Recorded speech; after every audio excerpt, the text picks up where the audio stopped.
Welcome to Module 14, video number 15.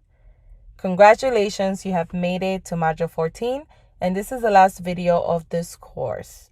I will be going over on how you could set up your Etsy ads. Now, with the new Etsy ads campaign, you get your items in front of buyers searching on Etsy as well as Google, and it will help you bring them straight to your Etsy shop. So Etsy ad brings promoted listings and Google Shopping together in one campaign.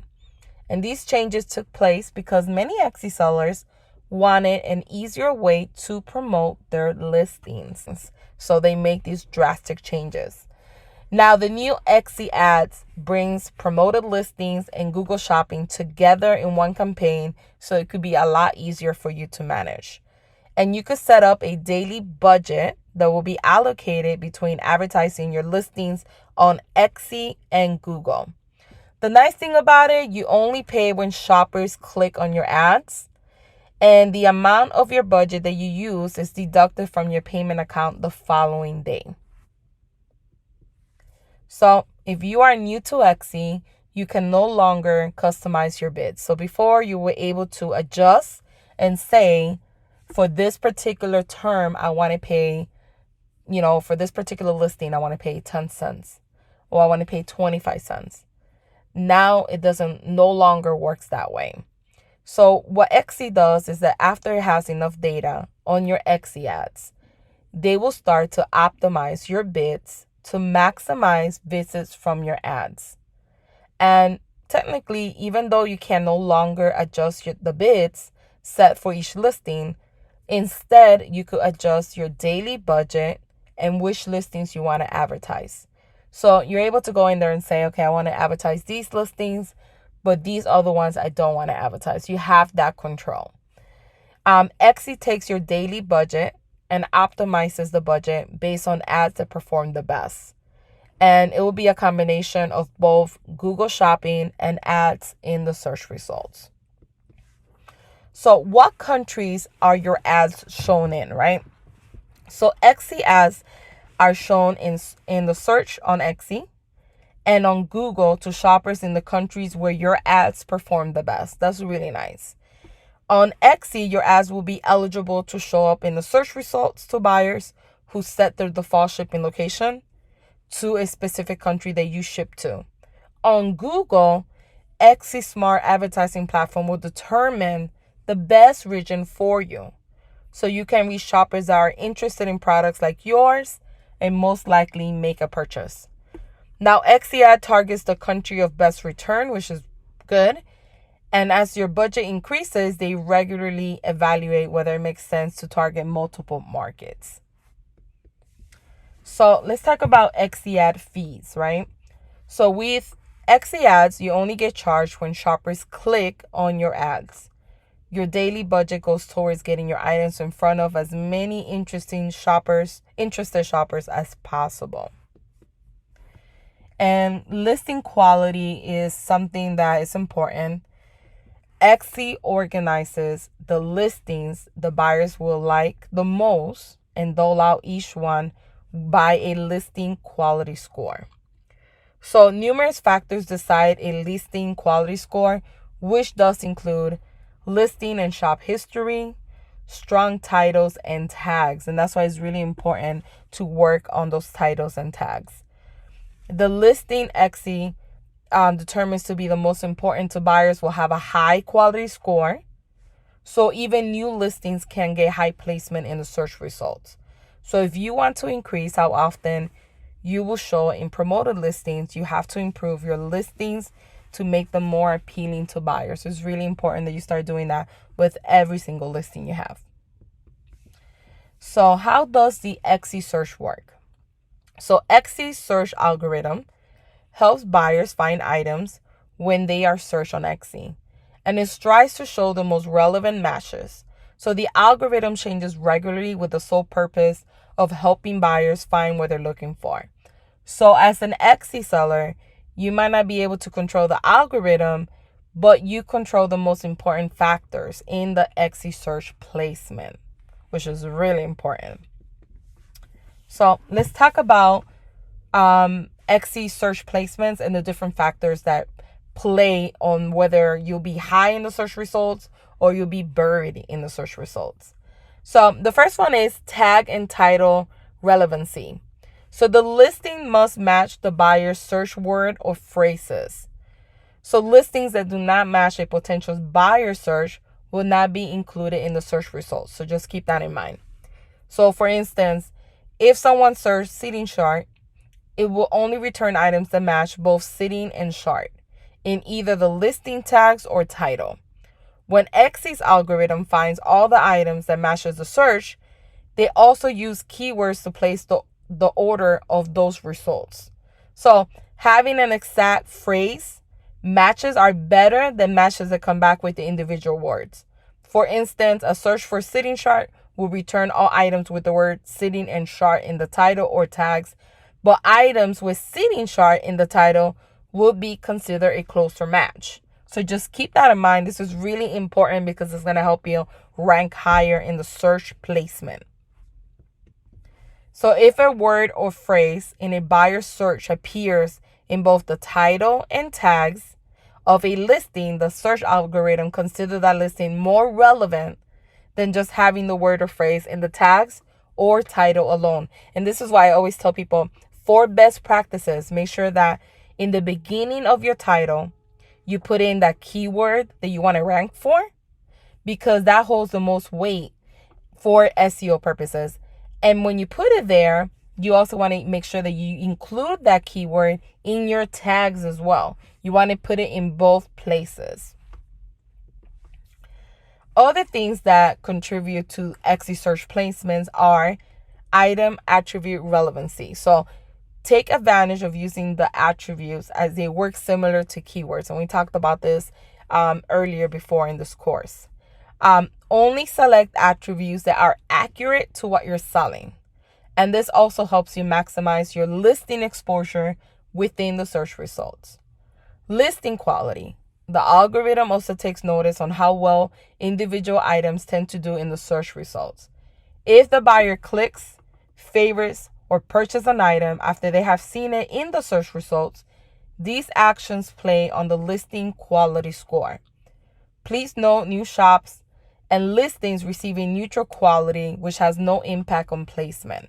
So what that means is whenever you add a new listing on Etsy, you don't have to worry about competing with the big dogs.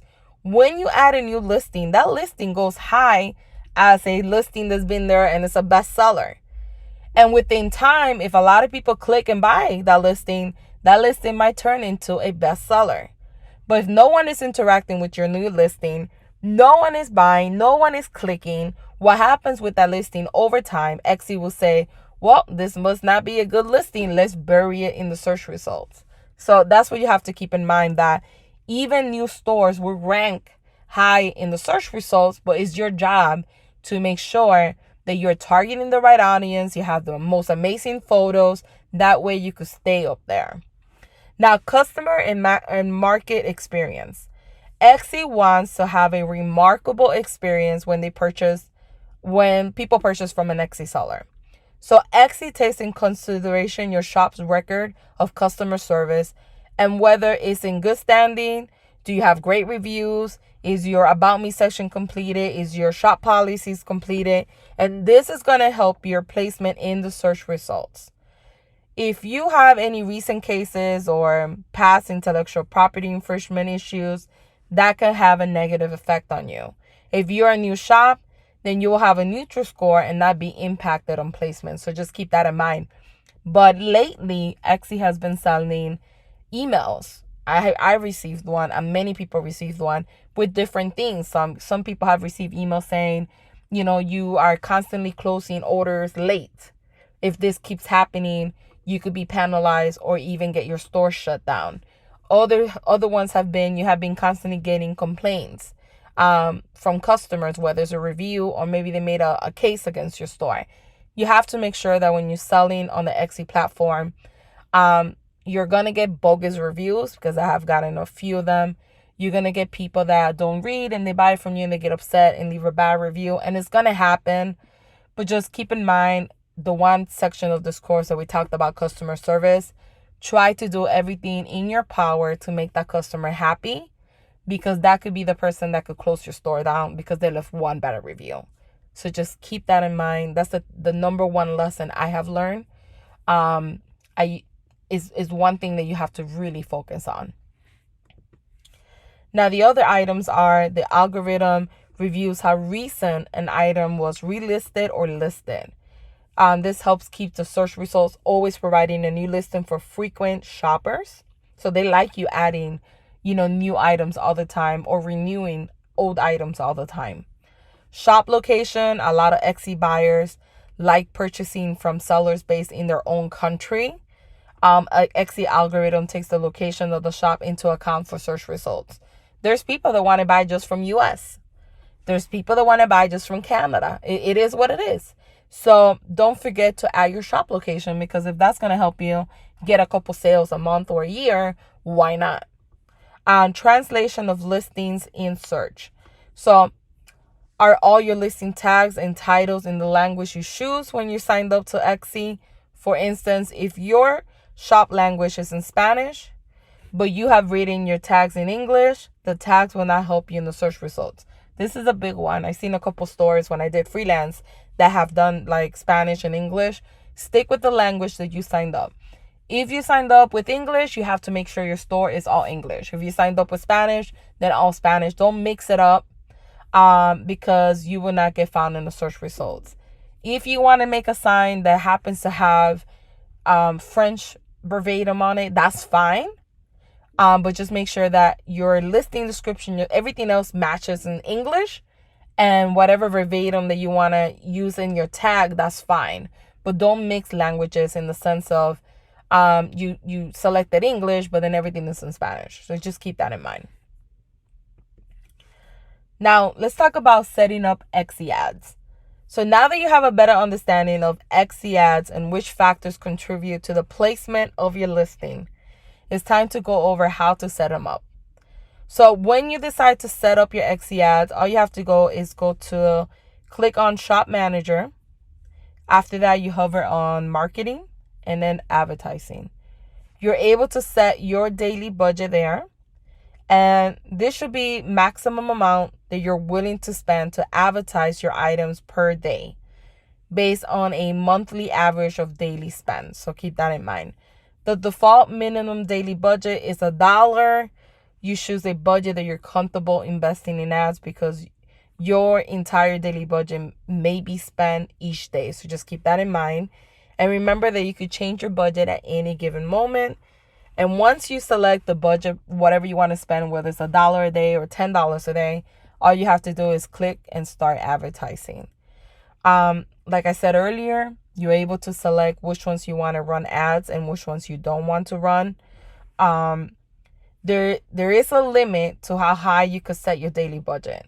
So to determine the limit for your maximum daily budget, they take into account how much you spend on average, as well as your current payment status, payment history, and they will increase your maximum daily budget over time if you're consistently spending your full day budget. If you notice a drop in your maximum daily budget, it may be because you have an amount due. So paying your amount due will likely raise your maximum budget back up. Now, one thing I want to talk about that I didn't write here on this course, that I want to talk about ads and so on, is that when you're choosing your keywords, you want to make sure, and I talked about this on the SEO portion of the course, you want to make sure that you're not using keywords that are very competitive. You want to take in consideration the following 3 things. 1, if you currently have a bestseller, or once you open it, this is your first time opening your Etsy store, and over time you have a bestseller, I recommend turning off your ads on bestsellers. There's no point of running an ad because you're already in the search placement. You're already ranking higher because that's a bestseller. So you get authority in the search results, which is absolutely great. So any listings that you have that are bestsellers, there's no need for you to spend advertising on. So turn those off. Any listings that you're trying to compete for keywords, keep in mind this. If you're using a keyword that's very competitive, if you go to Etsy.com and you type in weddings, let's say that's the keyword you want to use or the tag that you want to use, and it comes up 600,000 people are using the same tag, right? There's 600,000 listings. Keywords like that cost more per click. And even though we're not able to see the cost per click, for you to figure out if that's a good keyword or not, the best way to find out if that's a good keyword or not is by doing a Etsy search. See how many people are using it. Any keywords that perform, have like 50,000 other people using the same keyword is going to be a competitive keyword. So therefore, your cost per click is going to be higher. And this is something that's happening a lot on Etsy right now, especially after the new changes were made and you can't adjust your cost per click anymore and you can't set your bids. The issue that's happening now is that if you're using keywords that are very competitive, let's say they usually have $1.50 cost per click, what's going to happen is if you use those keywords that are very competitive, the cost is always going to be higher. So therefore, if you're spending, let's say, $4 a day in your marketing strategy and you're wasting all $4 a day, because if 2 people click, 3 people click, if it's $1 per click, let's say, that's already $3 right there. So if you end up spending your entire budget, but then at the end of the month, you're breaking even or you're not making more money, you're actually losing money. There's people that, including myself, there's people out there that are selling, they're spending 140, but they made 120. See? So they technically negative $20. They didn't make any money. They spent 140, made 120 out of the 140, and they came out negative $20. So their advertising efforts are really bad. The reason for that is because majority of the keywords that they're using are very competitive. So therefore, when you use keywords that are very competitive, keep in mind your cost per click is higher.